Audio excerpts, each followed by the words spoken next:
Wellman TV. Bobby Aguilar.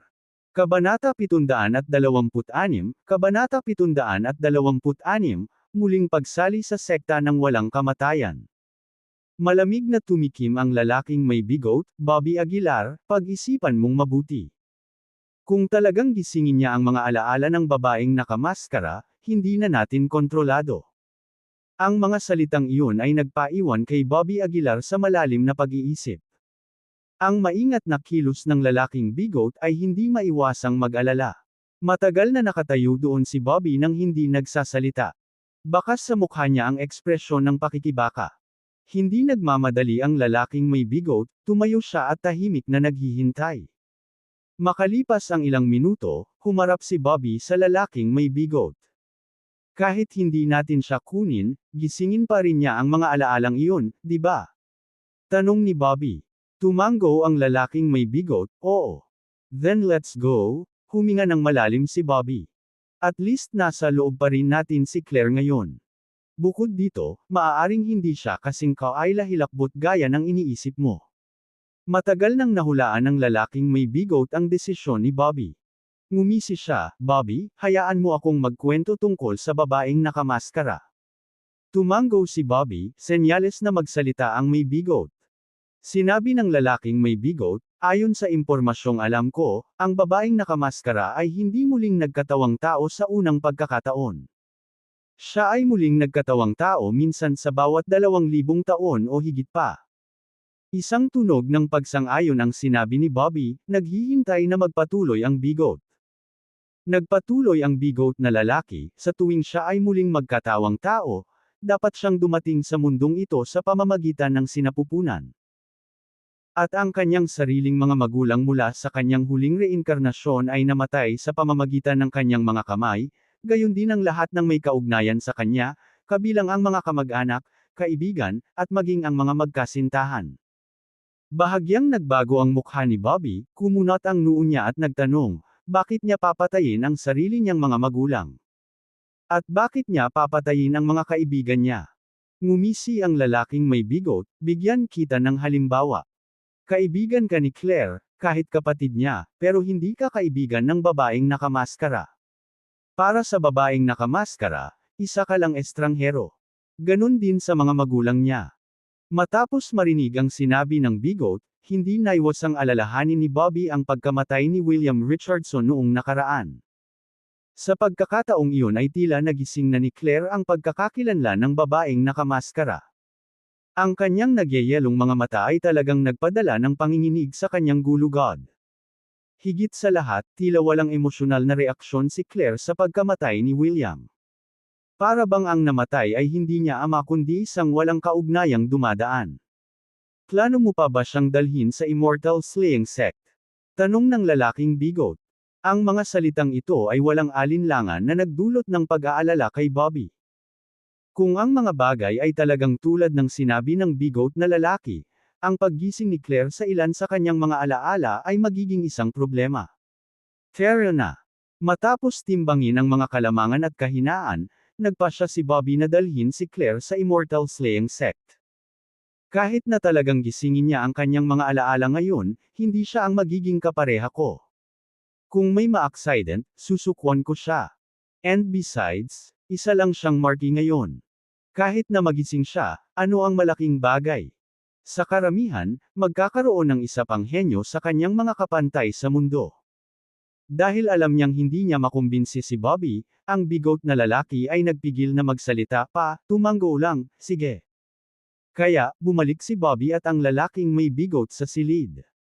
Sinama nila si Claire, at umalis sa Green Moon Villa.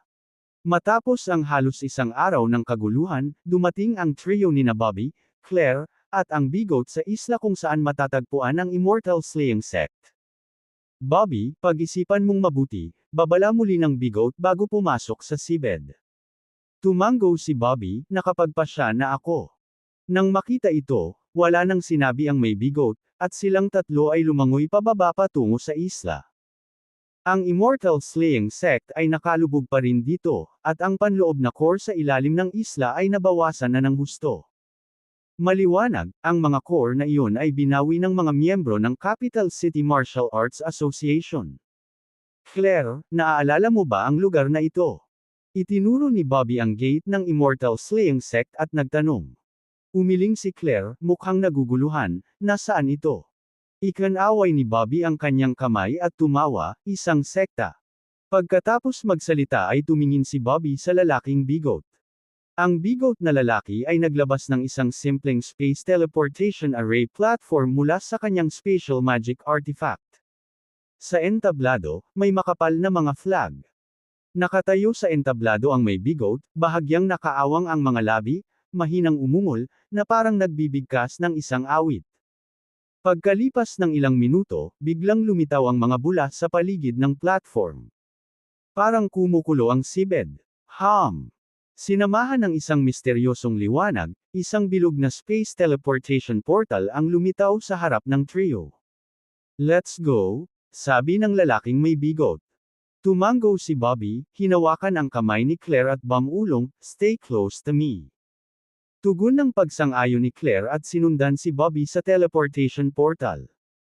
Dahil ang platform ng teleportation ay nasa tabi mismo ng Immortal Slaying Sect, napakaikling panahon ang ginugol nila sa pagpasok sa loob ng sekta. Anong uri ng pamamaraan ito? Ito ay kamanghamanghang, sabi ni Claire na may pagtataka. Mabilis na tumugon ang may bigot na may ngiti, ito ay isang teleportation array platform na espesyal na nilikha ng The Master, hindi ba ito kahanga-hanga? Binigyan ni Claire ng thumbs up ang lalaking may bigot, napakahanga.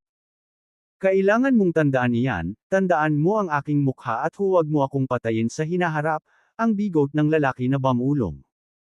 Dahil dito ay lalong naguguluhan si Claire, inikot niya ang kanyang mga mata, bakit kita papatayin? Hayaan mo, tanga siya, wag mo siyang pansinin, winagaway ni Bobby ang kamay niya. Let's go, dadalhin kita kung saan. Dinala ni Bobby si Claire sa puntod. Sumunod sa likuran nila ang lalaking may bigot ngunit nanatiling malayo, medyo alerto. Makalipas ang halos 10 minuto, dumating muli ang tatlo sa bakana ng puntod. Dahil kinuha ni Bobby ang kabaong, ang madilim na enerhiya sa loob ng puntod ay tila unti-unting nawawala. Bagamat may konting lamig pa, baliwala lang ito kumpara sa dating lamig.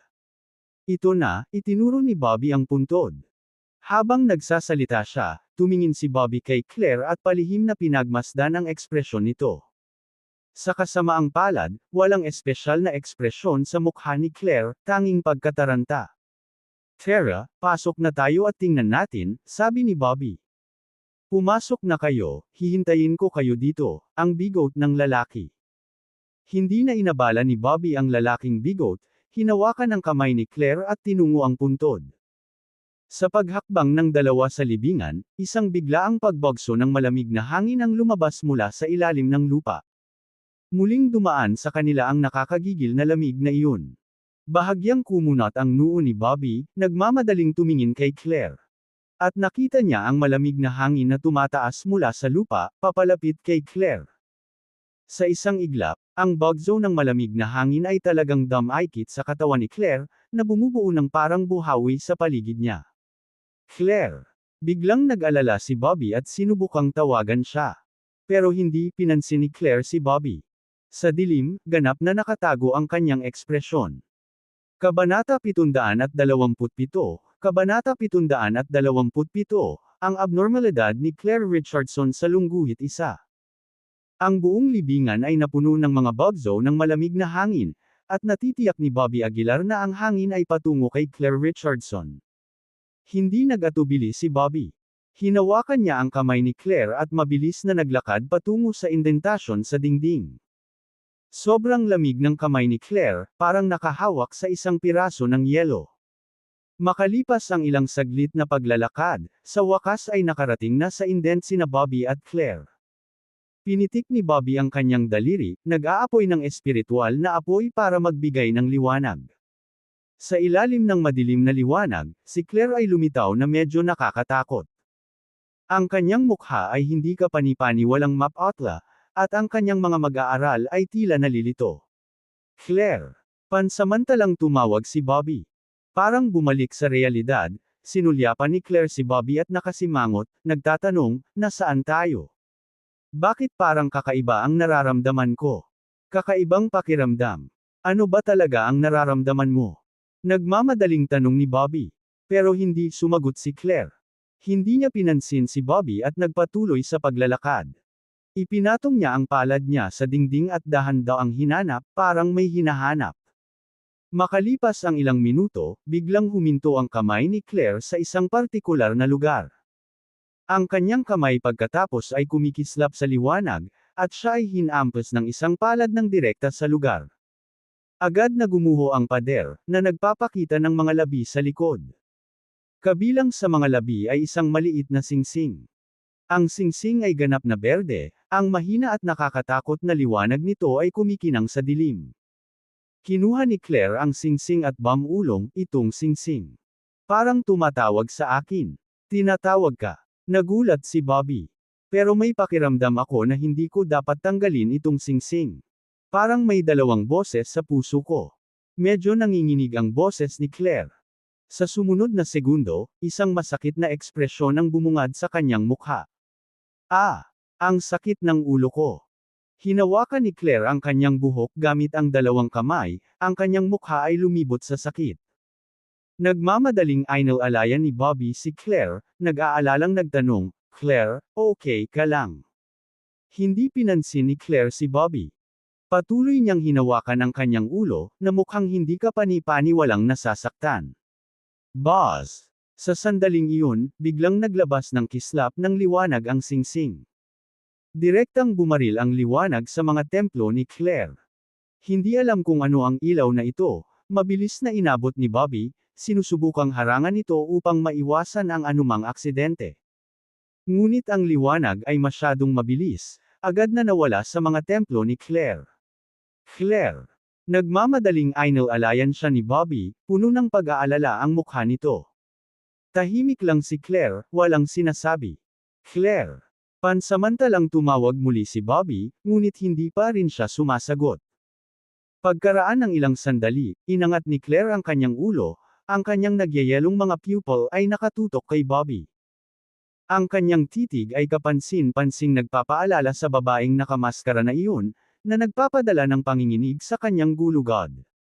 Ayos ka lang ba? Masama ang pakiramdam ni Bobby. Nanatiling tahimik si Claire, malamig na nakatitig kay Bobby. Isang napakalamig na aura ang lumabas sa kanyang katawan, na nagparamdam maging kay Bobby ng bakas ng takot. Ayos lang ako. Sa wakas ay nagsalita si Claire. Kinuha niya ang singsing at isinuot sa gitnang daliri niya. Pagkatapos, tumalikod siya ng walang sabi-sabi at naglakad palayo. Si Bobby ay nalilito, at ang tanging magagawa niya ay sumunod sa likuran ni Claire. Tuluyan na silang lumabas sa libingan, at sa sandaling umalis sila, ang libingan ay biglang gumuho. Sa hindi kalayuan, ang lalaking may bigot ay nagmamadaling lumapit at pansamantalang nagtanong, "Kumusta kayo? Okay na lahat?" Bago pa makapagsalita si Bobby ay malamig na tumingin si Claire sa lalaking may bigot. Nang maramdaman ang nagyayelong tingin ni Claire, ang lalaking may bigot ay hindi sinasadyang umatras ng 2 hakbang, mas naging solemn na ang kanyang mukha. Nakita dati. Tiningnan ni Claire ang lalaking may bigot, malamig na nagsasalita. Nang marinig ang kanyang mga salita, ang lalaking may bigot ay marahas na kinilig. Kami. Kakakilala lang namin kanina. Nauutol na sabi ng lalaking may bigot. Walang salita, malamig na sumulyap sa kanya si Claire. Mabilis na tumalikod ang lalaking may bigot, na natiling tahimik. Umalis din si Claire nang walang sabi-sabi, tumalikod at naglakad palayo. Kumunot ang noo ni Bobby, humakbang pasulong para harangan ang dinadaanan ni Claire. Claire, ano bang nangyayari sa'yo? Anong nararamdaman mo? Tanong ni Bobby. Tumingin si Claire kay Bobby at sinabing, "Ayos lang ako, Bobby, salamat sa pag-aalaga sa akin." Ano? Lalong naguluhan si Bobby. Tila napakunot noo si Claire, umiling-iling at sinabing, "Di bale, hindi ko rin alam kung bakit ko nasabi iyon. Magpanggap ka na lang na wala kang narinig." Lalo lang nitong pinalalim ang pagkalito ni Bobby. Kumunot ang kanyang kilay at nagtanong, "May naalala ka ba, o baka?" Alaala na hindi para sa iyo ang lumilitaw sa iyong isipan. Hindi mo kailangang mag-alala. Tipid na sagot ni Claire. Walang kamalay-malay na sinulyapan ni Bobby ang lalaking may bigot, ngunit sa pagkakataong iyon, tila nalilito siya, nababalot ng malamig na pawis ang mukha. Nasaan ang mga gamit ko? Biglang tanong ni Claire. Mula sa konteksto, malinaw na nagtatanong siya tungkol sa maskara. Hindi ligtas sa iyo ang maskara, kaya nagpa siya akong itago ito para sa iyo pansamantala, sagot ni Bobby. Gayunpaman, malamig na tumugon si Claire, ito ang pinakaligtas sa aking mga kamay. Bago pa man mawala ang kanyang mga salita, naramdaman ni Bobby ang panginginig ng special magic artifact. Sa susunod na segundo, ang maskara ay talagang lumipad palabas ng special magic artifact at damapo sa kamay ni Claire.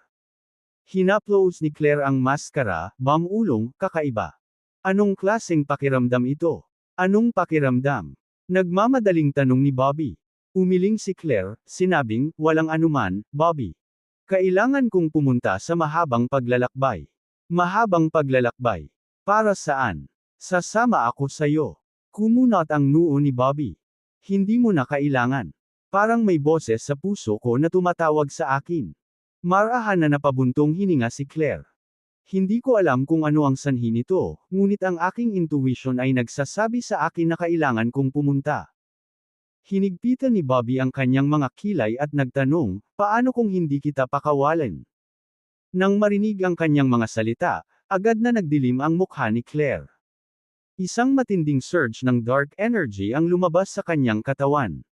Ang malamig na aura ay dumaan sa higit sa kalahati ng Immortal Slaying Sect sa isang iglap, at ang maskara sa kamay ni Claire ay nanginginig ng mahina.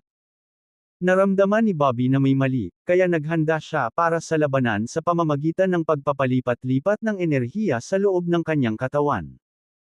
Kabanata 728, Kabanata 728, Brother X Battle Letter sa Lungguhit 1. Sa sandaling ito, nagbanggaan ang dalawang aura. Malinaw na naramdaman ni Bobby Aguilar ang matinding pagpatay na nagmumula kay Claire Richardson. Ang nakamamatay na hangarin na ito ay dalisay at walang cap-oras, halatang gusto niyang patayin siya. Bahagyang damilat si Bobby, at bumungad sa kanyang katawan ng gintong liwanag. Samantala, bahagyang nanginig ang maskara sa mga kamay ni Claire, na parabang ilalagay niya ito sa kanyang mukha sa susunod na segundo. Sa kritikal na sandaling ito, biglang binitawan ni Claire ang kanyang kamay. Nawala rin ang balak na pagpatay sa kanya. Bobby, kailangan ko nang umalis. You don't need to worry about me, walang magawang sabi ni Claire. Nakahinga ng maluwag si Bobby sa kanyang puso. Buti na lang at si Claire ay si Claire pa rin. Ang balita tungkol sa maskara sa iyong mga kamay ay tumagas. Kung lalabas kang mag-isa, malamang na makatagpo ka ng panganib, nakasimangot na sabi ni Bobby. Since Emily treats you as her sister, magiging kapatid ko na rin kayo. Hindi kita kayang iwan mag-isa. Pinunasan ni Claire ang kanyang noo at sinabing, sige, makikinig ako sa iyo. Ayos lang ba? Mukhang nasisiyahan si Bobby nang makita ang sitwasyon. Gayunpaman, sa kaibuturan niya, medyo nag-aalala pa rin siya. Dahil ngayon lang talaga parang hindi nagbibiro ang kilos ni Claire. Kung walang mali, dapat ba tayong umalis ng magmadali? Pinunasan ng lalaking may bigot ang malamig na pawis sa noo at sinabing. Lumakad paarap si Bobby at nakangiting sinabi, taong may bigot, nagnakaw ka ba ng libingan ng isang tao? Bakit takot na takot ka? Pinandilatan ng lalaking may bigot si Bobby at sinabing, hindi pa. Kahit na ginawa ko, ito ay dahil pinangunahan mo ako na gawin iyon. Inilahad ni Bobby ang kanyang mga kamay at sinabing, sige, gayunpaman, tiyak na may namamagitan sa iyo at sa kanya. Napakamot ng ulo ang lalaking may bigot at sinabing, palagay ko rin, pero hindi ko alam kung ano iyon. Alam ni Bobby na maraming tinatagong sikreto ang lalaking may bigot kaya hindi na niya itinuloy ang pagtatanong. Pumunta silang tatlo sa array platform para umalis sa Immortal Slaying Sect. Sa sandaling umalis ang tatlo, isang malakas na madilim na enerhiya ang biglang sumabog sa loob ng Immortal Slaying Sect.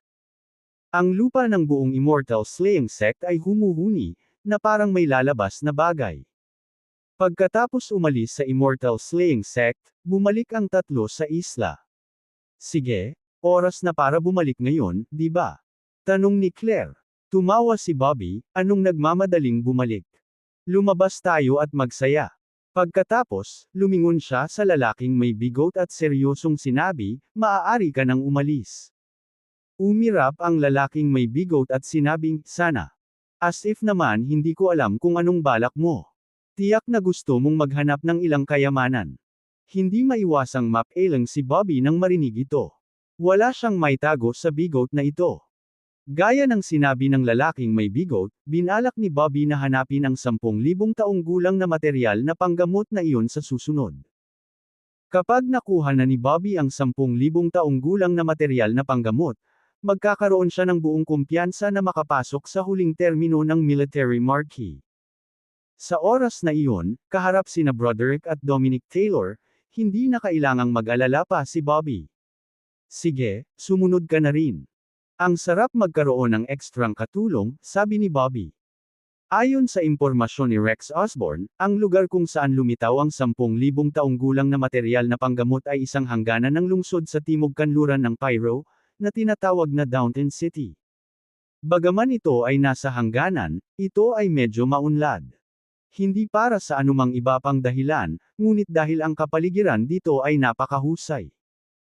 Ito ay may tulad sa tagsibol na panahon sa buong taon, huni ng mga ibon, mabangong bulaklak, bundok, at dagat, na umaakit sa hindi mabilang na mga turista. Maraming mag-agarang bihis na binata ang nagdaraos dito, at maraming dayuhang kaibigan ang pumupunta rin dito para magbakasyon. Bumili si Bobby ng 3 tiket papuntang Downton City at naghanda na pumunta sa lungsod. Habang naghihintay ng eroplano, binuksan ni Bobby Aguilar ang Martial Arts Forum. Nakita niya na ang forum ay aktibong nagpo-promote kay Broderick. Nitong mga nakaraang araw, hinamon at natalo ni Broderick ang halos lahat ng nangungunang martial artist sa capital city, kahit si Bryce Blair ay natalo sa kanya. Tiningnan ni Bobby ang laman ng phone niya at hindi niya maiwasang bahagyang sumimangot. Natalo din si Bryce Blair. Sumilip at nagpuna ang lalaking may bigot. Sinulyapan siya ni Bobby at sinabing, hindi naman nakakagulat. Pagkatapos ng lahat, si Broderick ay isang heaven-swallowing python, na may natural na kalamangan. Napakahirap para sa mga tao na talunin ang mga demonyong hayop na kapareho ng antas, lalo pa ang isang Earth-rank na demonyong hayop tulad ni Broderick. Ang lalaking may bigot ay tumango at same time na nagsabi, sinasabi na ang balat ng isang heaven-swallowing python ay napakatigas, maihahambing sa black gold stone, na nagpapahirap sa ordinaryong marquee na makalusot sa mga depensa nito. Hindi napigilan ni Bobby na mapabuntong hininga. Ang isang demonyong hayop sa peak form of military marquee realm ay talagang isang sakit ng ulo. Nagpatuloy si Bobby sa pag-browse sa kanyang telepono, sinusubukang maghanap ng mga pahiwatig tungkol sa 10,000 taong gulang na mga panggagamot na materyales. Sa kasamaang palad, hinanap niya ang buong martial arts forum ngunit wala siyang makitang anumang impormasyon na may kaugnayan sa 10,000 taong gulang na mga panggamot na materyales. Niloloko ba ako ng Halcrowan sect? Kumunot ang noo ni Bobby. Ngunit mababa ang posibilidad na ito, dahil walang dahilan para gawin ito ng Halcrowan sect. O baka naman, sinasadya ng Capital City Martial Arts Association ang balitang ito.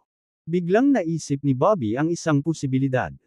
Ang Capital City Martial Arts Association ay palaging masigasig na panatilihin ang mga mapagkukunan sa ilalim ng kanilang kontrol. Ang 10,000 taong gulang na mga panggamot na materyales na ito ay nangungunang mga bagay sa paglilinang, at kung alam nila ang tungkol sa mga ito, tiyak na hindi sila makakaligtaan. Kahit may balita tungkol dito, malamang nabura na nila, walang magawang umiling si Bobby. Hindi niya alam kung anong uri ng figure ang ipapadala ng Capital City Martial Arts Association sa pagkakataong ito para agawin ang 10,000 taong gulang na mga panggamot na materyales. Casual na binuksan ni Bobby ang kanyang telepono, aalis na sana sa forum nang makita niya ang isang bagong post na mensahe. Nagbigay si Broderick ng hamon kay Jackson Harris, at tinanggap ni Jackson ang hamon. Nang makita ang balitang ito, mabilis na binuksan ni Bobby ang mensahe. Idinetalye nito ang lokasyon at oras ng kanilang labanan. Ang lokasyon ay Wostonia Mountain sa capital city, at ang oras ay pagkalipas ng 3 araw. Si Broderick ay talagang hinahamon si Jackson Harris. Alam mong si Jackson Harris ang numero 1 tao sa Pyro. Kailangan mong humanga sa katapangan ni Broderick. Sino ang mananalo o matatalo ay hindi pa rin sigurado. Dahil natalo si Bryce Blair kay Broderick, sino ang makakagarantiya na hindi matatalo si Jackson Harris? Ang mga bagong alon ng Yangtze River ay nagtutulak sa mga luma pasulong, kung sino ang mananalo o matatalo ay mahirap sabihin. Hawak ni Bobby ang phone niya, nakakunot ang noo niya. Hindi niya inaasahan na hahamunin ni Broderick si Jackson Harris. Jackson Harris. Ang yabang talaga ni Broderick, ungol ng lalaking may bigot. Kumunot ang noo ni Bobby at sinabing, hindi ko alam kung mananalo si Senior Jackson. Ibinuka ng lalaking may bigot ang kanyang mga kamay at sinabing, mahirap sabihin dahil si Broderick ay isang heaven swallow ang python. Ngunit kailangan kong hanggan ang mga taktika ng Capital City Martial Arts Association. Ang paggamit kay Jackson Harris para tumaas ang reputasyon ay medyo matalino. Tumango si Bobby.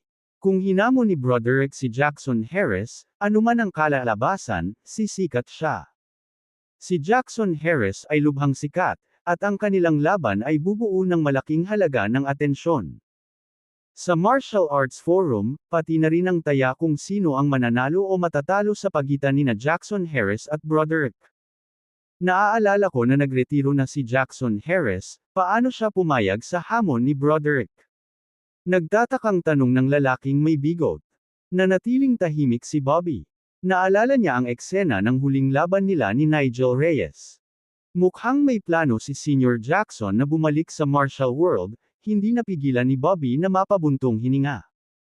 Kabanata 729, Kabanata 729, ang Panginoon ng Downtown City sa Lungguhit 1. Iniligpit ni Bobby Aguilar ang kanyang telepono at hindi nagpatuloy sa panunood. Kung sino ang mananalo sa pagitan nina Broderick at Jackson Harris, hindi sigurado si Bobby Aguilar, ngunit sa kaloob-looban niya, mas nahilig siya kay Jackson Harris.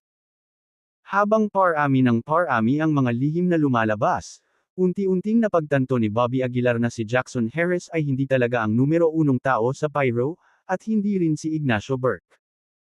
Sila lamang ang pinakamalakas na tao sa ibabaw, ngunit kung gaano karaming mga master ang nakatago sa mga anino ay nanatiling hindi alam.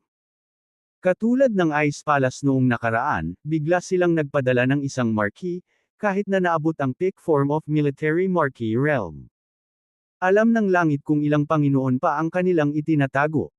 Makalipas ang halos 10 minuto, lahat sila ay sumakay sa eroplano patungong Downtown City. Ang Downtown City ay malapit sa hangganan, kaya inabot sila ng 7 oras bago makarating.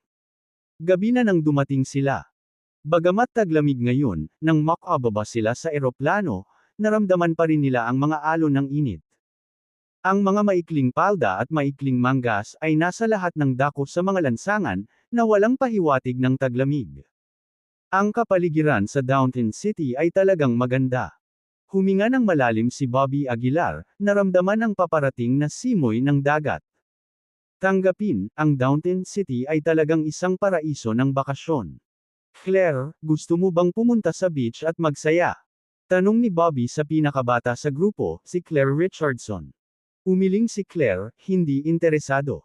Nang makita ito, hindi napigilan ni Bobby ang mapangiti. Ang kasalukuyang Claire at ang dati ay parang dalawang magkaibang tao. Oy, parang may handaan dyan. Tara na at magsaya, masiglang sabi ng lalaking may bigot. Sumusunod sa direksyon ng kanyang daliri, sa katunayan, sa hindi kalayuan sa dalampasigan, mayroong kantahan, sayawan, at musika. Parang may naghohas ng handaan, sabi ni Bobby Aguilar. Bamulong ang lalaking may bigot, hindi mo ba alam? Ang Downtown City ay kilala bilang paraiso para sa mayayaman. Maraming second-generation rich kids ang pumupunta rito para ipakita ang kanilang kayamanan. Ang mga karera ng kotse, karera ng kabayo, at malalaking party ay karaniwan dito. Maraming kilalang tao ang madalas na iniimbitahan na dumalo. Si Bobby Aguilar ay hindi partikular na interesado dito. Inilabas niya ang mapa na ibinigay sa kanya ng Halcrowan sect at maingat na inihambing ito sa kanilang lokasyon. Ang lokasyon ng 10,000 taong gulang na medicinal materials ay tila hindi malayo dito. At ayon sa sinabi ni Rex Osborne, eksaktong 1 linggo pa bago lumitaw ang mga halamang gamot. Tara na at tingnan natin, sabi ni Bobby Aguilar. Mabilis na tumango ang lalaking may bigote, sige, susundan kita at kakain. Ang pagsunod sa iyo, nagugutom ako palagi. Kaya, tumuloy silang tatlo sa handaan. Ang piging ay bukas sa publiko, at halos lahat ay maaaring lumahok. Ang piging ay puno ng masasarap na pagkain at alak, maraming mga kabataang lalaki at babae ang mabangis na nagsasayaw, naglalabas ng kanilang kabataan. Mukhang hindi masyadong interesado si Claire dito. Hinawakan niya si Bobby Aguilar at naghanap ng mauupuan. Ang lalaking may bigote naman ay mabilis na naghalo at nakipagsayaw pa sa mga dalaga. Di ba dati mahilig ka sa car race? Tumingin si Bobby Aguilar kay Claire at nakangiting nagtanong. Sabi ni Claire, dati yun, ngayon parang isip bata na. Hindi napigilan ni Bobby Aguilar ang pagkibit balikat. Sa katunayan, kung talagang gin-icing ni Claire ang kanyang memorya, ang karera ng kotse ay talagang tila bata sa kanya. Nagdududa talaga ako na ang babaeng nakamaskara at si Claire ay iisang tao. Naramdaman ni Bobby Aguilar na may mali. Kung si Claire ay ang reinkarnasyon ng babaeng nakamaskara, kung gayon ang kanyang pagkatao ay hindi dapat magbago, kahit na hindi sa ganoong kalaking lawak. Talagang kakaiba. Umiling si Bobby Aguilar. Pagkatapos, tumingin si Bobby Aguilar sa paligid.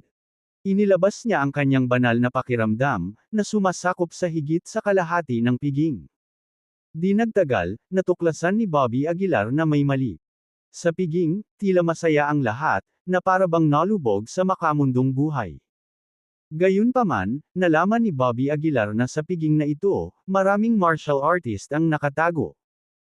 Kabilang sa kanila ang 18 Grandmaster, higit sa 20 military marquis, at maging ang 3 tao na ang lakas ay hindi makita ni Bobby Aguilar. Ito ay sapat na upang ipahiwatig na ang lakas ng 3 iyon ay nalampasan ni Bobby Aguilar. Binawi ni Bobby ang kanyang banal na pakiramdam, ngunit natagpuan ang ilang mga banal na pandama na sumasaklaw sa kanyang sarili. Naningkit ang kanyang mga mata, agad na sumulyap si Bobby sa isang tiyak na direksyon. Doon, nakita niya ang isang binata sa malapit na mesa, malamig na nakatingin kay Bobby. Sandaling nagtama ang kanilang mga tingin bago nag-iwas ng tingin ang dalawa. May hindi tama. Kumunot ang noo ni Bobby. Paano magkakaroon ng napakaraming eksperto sa top tier sa maliit na piging na ito?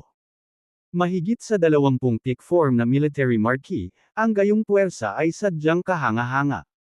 Mukhang may nakatutok sa 10,000 taong gulang na material na panggamot na iyon matagal na ang nakalipas. Napaisip si Bobby sa sarili. Sa hindi kalayuan, tahimik na pinagmamasdan ng binata si Bobby. Sino ang taong iyon? Tanong ng binata sa katabi niya. Ibinaba ng isa pang binata ang kanyang ulo at sumagot, Mr. Tenny, ang taong iyon ay si Bobby Aguilar. Bobby Aguilar. Bahagyang tumaas ang kilay ng taong kilala bilang si Mr. Tenny.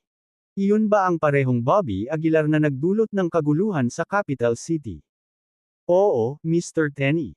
Yumuko ang binata sa tabi niya at sumagot. Pinaikot-ikot ni Mr. Tenny ang baso ng alak sa kanyang kamay at ngumisi, kawili-wili, yayain mo siya. Sabihin mo sa kanya na gusto kong makipag-inuman sa kanya. Oo, Mr. Tenny. Nagmamadaling naglakad ang attendant ni Mr. Tenny patungo sa direksyon ni Bobby. Mr. Aguilar, iniimbitahan ka ng ating Ginoong Tenny na sumama sa kanya, magalang na sabi ng attendant. Sinulyapan siya ni Bobby at nagtanong, sino ang Mr. Tenny mo? Nang marinig ito, hindi napigilan ng attendant ang buong pagmamalaking sabihin, ang ating G. Tenny ay anak ng Panginoon ng Downton City, Guy Noble. Guy Noble. Kumunot ang noo ni Bobby. Hindi pa niya narinig ang pangalang ito. Mabilis na tiningnan ni Bobby ang attendant na nasa harapan niya, at nagulat siya nang makitang ang attendant na ito ay isa ring peak form na military marquee. Tungkol naman sa Mr. Tenny na iyon, nasa midterm military marquee realm na siya. Hindi ko inaasahan na sa maliit na Downton City na ito, may mga nakatagong eksperto. Sabi ni Bobby sa malalim na boses. Pagkatapos ng ilang pag-iisip, sa wakas ay pumayag si Bobby. Pagkatapos ng lahat, ang 10,000 taong gulang na material na panggamot ay lilito dito, at ang pakikipagkilala kay Guy Noble ay hindi isang masamang bagay. Si Bobby, kasama si Claire Richardson, ay naglakad patungo sa direksyon ni Guy. Mr. Tenny, dumating na si Mr. Aguilar, anunsyo ng attendant. Kinawean ni Guy ang kanyang kamay, senyales na umalis na ang attendant. Pagkatapos, tumingin si Guy kay Bobby, itinaas ang kanyang kilay, at nagtanong, "Ikaw ba si Bobby Aguilar?" Talaga, kumpiyansa na sagot ni Bobby, hindi mayabang o mapagkumbaba. Inabot ni Guy kay Bobby ang isang bote ng beer, at pagkatapos ay sinabi niyang walang pakialam, "Nabalitaan ko na malakas ka sa capital city, at hindi mo man lang pinapansin ang mga pangunahing aristokratikong pamilya." Magalang na sagot ni Bobby, "Reputasyon lang yan. Kahit kuneho ay kakagitan kapag nasulok." Bahagyang ngumuso si Guy. He chuckled and said, "Bobby, wala akong pakialam kung gaano kakagaling sa capital city, pero dito sa Downton City, ako ang may final say. Intindihin." Pagkasabi noon, itinuro siya ni Guy at idinagdag, "Nakikita mo ba ito? Ako ang nag-host ng piging na ito. Lahat ng martial artist sa paligid ay akin." Nang marinig ito ni Bobby ay hindi maiwasang mamangha. Ang 20 higit pang peak form na martial marquee ay pawang miyembro ng Noble family. Noong nakaraang taon, sinubukang ipakita sa akin ng isang pangalawang henerasyong mayaman mula sa capital city. Binali ko ang magkabilang paa niya at itinapon ko siya sa dagat, casual na banggit ni Guy. Pagkatapos lamang dumating ng kanyang ama na may dalang isang mapagbigay na regalo at humingi ng paumanhin na nag-aatubili akong pinakawalan ito, patuloy ni Guy. Nang makita ang mayabang na ekspresyon ni Guy, hindi napigilan ni Bobby na sumimangot. Ang Guy Noble na ito ay tila nag-e-enjoy sa pagpapakita ng kaunti. Gayunpaman, ang katotohanan na ang Noble family ay nakapagtaguyod ng napakaraming peak form na martial marquee ay nangangahulugan na mayroon silang ilang tunay na kakayahan. Maaaring may ilang sekreto sa Downton City. Tanong ni Bobby sa sarili. Sa pag-iisip na ito, nagpasya siyang subukan at hikayatin ang ilang impormasyon mula kay Guy. Kung tutuusin, mukhang hindi masyadong matalino si Guy. Kabanata 730, Kabanata 730, ang kapangyarihan ng maharlikang pamilya. Ang Downton City ay hindi kalakihan, ngunit mayroon itong hindi pangkaraniwang mataas na bilang ng mga tao na dumarating at umaalis. Karaniwan, ang isang lungsod na ganito ang laki ay malamang na hindi makagawa ng higit sa 20 military marquee. Hindi banggitin ang isang maliit na Downton City, kahit na ang capital city ay maaaring hindi makamit iyon. Marahil ay mayroon talagang ilang sekreto sa Downton City, naisip ni Bobby Aguilar sa kanyang sarili. Kaya, umupo siya sa tabi ni Guy Noble, kumukuha ng kanyang alak para uminom. Ito ay maliwanag na si Mr. Noble ay may mataas na katayuan sa Downton City. Kinawean ni Bobby Aguilar ang kanyang wine glass at sinabing. Nang marinig ito, agad na sumagot si Guy Noble ng may pagmamalaki, "Syempre. Kahit sinong pangalawang henerasyong individual ang dumating sa ating Downton City, kailangan muna nilang magbigay galang sa akin." Kahanga-hanga, kahanga-hanga. Nag-thumbs up si Bobby Aguilar kay Noble. Noble Guy, ang military marquee realm ay talagang isang kahanga-hangang estado sa mga tao. Bakit napakaraming marquee ang Noble family? Si Bobby Aguilar ay nagtanong sa paikot-ikot na paraan. Isang bahagyang mapagmataas na Noble ang sumagot, "Is this a big deal? Ang aming Noble family ay may 3 pa sa peak form ng military marquee realm. Lahat ba ng mga taong ito ay inalagaan mo?" O, pansamantalang tanong ni Bobby Aguilar. Bahagyang bumantong hininga si Guy Noble, "Ang aming Noble family ay nagbibigay ng malaking diin sa salitang loyalty. Sa palagay mo ba ay sapat na tapat ang isang marquee na inupahan ng pera? Pagkatapos sabihin iyon, itinuro ni Guy Noble ang marquee sa paligid niya at sinabi, ang mga lingkod na ito, kung utusan ko silang lumuhod, hindi sila mangangahas na tumayo. Iyan ay ganap na awtoridad. Bahagyang nagsalubong ang mga kilay ni Bobby Aguilar. Ang pamilyang Noble ay talagang nakapagtanim ng higit sa 20 marquee sa kanilang sarili. Dapat malaman ng isang tao na ang pagsasanay sa isang marquee ay isang napakaraming gawaing misensinang mapagkukunan. Kahit na para sa isang likas na kababalaghan na makapasok sa kaharian ng marquee, nangangailangan ito ng malaking halaga ng mga mapagkukunan, na nagkakahalaga ng 10-10 bilyon kung gagawing pera. Pinakamahalaga, kahit na may maraming pera, hindi ito nangangahulugan na maaari kang magpanday ng isang marquee. Mr. Noble, ang pagpasok sa marquee realm ay isang napakahirap na gawain at kumonsumo ng malaking bilang ng mga mapagkukunan. Karaniwan, para sa isang maunlad na pamilya na magkaroon ng isa o dalawang marquee ay karapat-dapat ng purihin. Nagpatuloy si Bobby Aguilar sa pangingisda para sa impormasyon. Bagamat ipinagmamalaki ng pamilyang Noble ang isang malaking sukat at industriya, ang ilang mga mapagkukunan ay hindi maaaring makuha sa pamamagitan lamang ng pera, tulad ng mga halamang gamot at chi, at iba pa. Sinabi ni Guy Noble ng may pagmamalaki, ang aming pamilyang Noble ay tiyak na hindi nagkukulang sa mga mapagkukunan. Sa mga kakayahan ng ating pamilya, madali tayong makabuo ng isa pang 10 marquee. Ito ay lubos na ikinagulat ni Bobby Aguilar. Anong uri ng nilalang ang Noble family na mayroon itong napakaraming mapagkukunan? Habang nagsasalita at nagyayabang si Guy Noble, mas nasasabik siya sa lalim ng pamilyang Noble. Samantala, napansin ni Bobby ang ugali at personalidad ni Guy Noble. Hanggat may pumupuri sa kanya ng walang taros, mapapalaki ang kanyang ego. Bago makilala si Mr. Noble, lagi kong iniisip na hindi masama ang mga nagawa ko. Nagkunwaring buntong hininga si Bobby Aguilar. Pero simula nung nakilala ko si Noble Guy, bigla kong naramdaman na wala akong nagawa. Hindi ko talaga kayang ikumpara sa kanya. Nang marinig ang pambabula ni Bobby Aguilar, mas natuwa si Guy Noble. Nagkusa siyang buhusan ng inumin si Bobby Aguilar at nakangiting sinabi, Kuya, ano ang pinagsasabi mo? Kahanga-hanga ka rin. Narinig ko ang iyong mahusay na reputasyon sa Downton City. Oo, Noble Guy, binibigyan mo ako ng labis na kredito. Mahinhin na sabi ni Bobby Aguilar.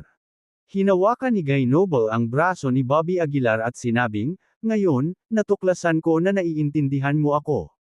Gusto ko talaga ang pagkatao mo. Tumawa si Bobby Aguilar. Oo, salamat sa iyong pagpapahalaga, Noble Guy. Habang nag-uusap si Guy Noble, mas naging masaya siya, nang maglaon, halos magkapatid na ang tawag nila sa isa't isa. Hindi rin nagdalawang isip si Bobby na purihin siya. Sa bawat pangungusap, binibigyan niya ng papuri si Guy Noble. Pagkaraan ng ilang oras, itinuring ni Guy Noble na tunay niyang kapatid si Bobby Aguilar. Kapatid, hanggat nasa loob ng Downton City, anumang martial arts association, anumang aristokratikong pamilya ng capital city, walang mahalaga. Tinapik ni Guy Noble ang kanyang dibdib ng may katiyakan. Basta Downton City, sinisiguro ko sa iyo, babalikan kita. Mabilis na nagpasalamat si Bobby Aguilar, salamat sa kabutihang loob, Noble Guy. Wala ka pang matutuluyan, di ba? Sa sandaling ito, na parang may naaalala, tanong ni Guy Noble. Nilingan niya ang kanyang tagapaglingkod at inutusan, pumunta ka, ibigay mo sa aking kapatid ang villa sa isla. Walang lakas ng loob na magsalita ang attendant at mabilis na ibinigay ang susi kay Bobby Aguilar. Noble Guy, hindi ko matatanggap ito, pagtutol ni Bobby. Ikanaway ni Guy Noble ang kanyang braso at tumugon, huwag mong isipin iyon. Kuya, kung may kailangan ka, sabihin mo lang. Walang hindi ko magagawa dito sa Downton City. Nang makita ito, si Bobby Aguilar ay hindi nagpumilit na tumanggi at tumango bilang kasiyahan, I appreciate it. Pagkaraan, pansamantalang nagtanong si Bobby Aguilar, Noble Guy, narinig ko na ang mahahalagang halamang gamot ay madalas na lumalabas sa Downton City. Totoo ba yun? Sumagot si Guy Noble na may kasamang masiglang tawa, talagang, ang ating Downton City ay talagang isang lucky land. Maraming dayuhang puwersa ang pumupunta para maghanap ng mga halamang gamot, syempre, kailangan muna nilang ipaalam sa ating noble family, kung hindi, hindi sila makakaalis. Bahagyang kumunat ang noo ni Bobby Aguilar, nakaramdam ng pag-aalala. Sa sinabi ni Guy Noble, malamang na masangkot ang kanilang noble family sa usapin ng 10,000 taong gulang na mga halamang gamot. Kung may direktang paghaharap sa pamilyang Noble, hindi ito magiging matalinong pagpili. Ngunit sa sandaling ito, nakaramdam ng kaunting guti-guti si Bobby, dahil hindi siya sigurado kung alam ni Guy Noble ang tungkol sa 10,000 taong gulang na mga halamang gamot. Kung hindi niya alam at sinabihan siya ni Bobby ng padalos-dalos, hindi niya sinasadyang maglalabas ng balita. Pagkatapos ng maraming pagsasaalang-alang, nagpasya si Bobby Aguilar na huwag ihayag ang kanyang intensyon para sa pagdating. Lumipas ang oras, at nang madaling araw, dinala ng attendant si Bobby sa villa sa isla. Mr. Aguilar, ito ang magiging tirahan mo. Magalang na ipinaalam sa kanya ng attendant. Wow, ang ganda talaga ng bahay na ito. Excited na bulalas ng lalaking may bigot. Mr. Aguilar, kung kailangan mo ng anuman, mangyaring ipaalam sa akin. Ito ang contact information ko. Inabot ng attendant kay Bobby ang isang business card. Tinanggap ni Bobby ang card at magalang na sinabi, pakisabi ang aking pasasalamat kay Noble Guy. Tumango ang attendant at sinabing, sige, hindi na kita iistorbahin pa. Pagkaalis ng attendant, pumasok si Bobby Aguilar sa villa. Tila namangha ang may bigot sa kamahalan ng lugar, walang tigil ang pagtakbo sa itaas at sa ibaba. Para naman kay Bobby Aguilar, hindi siya gaanong humanga sa gayong marangyang lugar. Casual siyang pumili ng kwarto at tumira. Ang silid ay may balkonahe, at sa kabila nito ay ang malawak, asul na karagatan. Tumayo si Bobby Aguilar sa balkonahe, bahagyang kumunat ang kanyang mga kilay na parang may iniisip. Ano ang iniisip mo? Sa sandaling iyon, pumasok si Claire Richardson mula sa labas. Sumulyap si Bobby kay Claire at sinabing, pumunta ako sa Downton City para sa isang 10,000 taong gulang na halamang gamot, ngunit hindi ako sigurado kung dapat kong sabihin kay Guy Noble ang tungkol dito. Kahit na mukhang maayos si Guy Noble, ang isang 10,000 taong gulang na halamang gamot ay isang pinakamataas na antas ng Dharma Treasure. Walang makakalaban sa tukso nito. Gaya ng sinabi ni Bobby, kung may kinalaman ang mga mapagkukunan, maaaring maging masungit ang sinuman, lalo na ang isang taong kakakilala lang niya tulad ni Guy Noble. Saglit na natahimik si Claire bago sinabing, sa palagay ko ay dapat mong sabihin sa kanya, ang paglitaw ng 10,000 taong gulang na mga halamang gamot ay yayanig sa langit at lupa, at ito ay imposibleng itago. Maaaring mas mahusay na sabihin ng maaga kay Guy Noble, upang magtatag ng isang pabor. Nagulat na tumingin si Bobby kay Claire, pabirong sinabi, malaki na si Claire. Inikot ni Claire ang kanyang mga mata kay Bobby, ikaw mismo ang mag-isip, tutal, ito ay mungkahi ko lang.